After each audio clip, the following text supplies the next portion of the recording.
خواردنەکانی پەرلەمانی تورکیا و لە دەستدانی دەنگێکی زۆر لەلایەن پارتی دەسەڵاتەوە ئەک پارتی هەروەها نادیاری پێکێنانی حکومەت لە تورکیا. ئەمە زیانی بە بازاڕی دارایی تورکیا داوە بە شێوەیەک کە نرخی لیرە زۆر دابەزیوە. نرخی 1 ئۆرۆ 3 لیرە و 5 قڕۆشە. ئەمە شوای کردووە کە کاریگەری لەسەر کڕینی شتومەک لە تورکیاوە بۆ ئەڵمانیا هەبێت. ji bo me gelek baş e em dikarin zef qazanç bikin ew çêtir ew ji bo Tirkiye metin ji pêş nîv salê bere ji niha de zef ferxiya niha euro lîra kemtir bû em karin tiş zêde bibînin. ئاڵوگۆڕی بازرگانی لە نێوان ئەڵمانیا و تورکیا زۆر بەهێزە. نەک تەنها خۆراک لە تورکیاوە دێتە ئەڵمانیا بەڵکو چەندین شتی دیکەش وەک پۆشەک و شتومەکی ئەلکترۆنی و پارچی ئۆتۆمبیل و چەندین کەلوپەلی دیکە.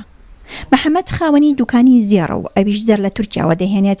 بۆ محەممەد باشترین کات ئێستایە بۆ کڕینی زێر لە تورکیا.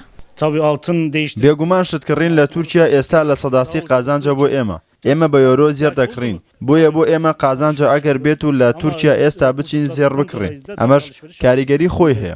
بەڵام بۆ ئەو بازرگانانی کە کەلوپەل لە ئەڵمانیاوە هاوردەی تورکیا دەکەن نرخی کەلوپەلەکانیان زۆر گرانتر دەکەوێت. بەپێی ئامارەکانی ئەنجومەنی هەناردەکردنی تورکیا بەرزی دۆلار و ئۆیرۆ لەم چەند مانگەدا بە ملیۆن زیانی لە بازرگانانی تورکیا داوە. بە پێچەوانی بازاڕەکانی ناوخۆی تورکیا بازاری ئەو کوردانی باکوور کە لە ئەڵمانیا بازرگانی دەکەن لە نێوان ئەڵمانیا و تورکیا گەلێک گەرمە چونکە وەک خۆیان دەڵێن شکاندنی نرخی لیرە لە قازانجی ئەواندا شکاوەتەوە.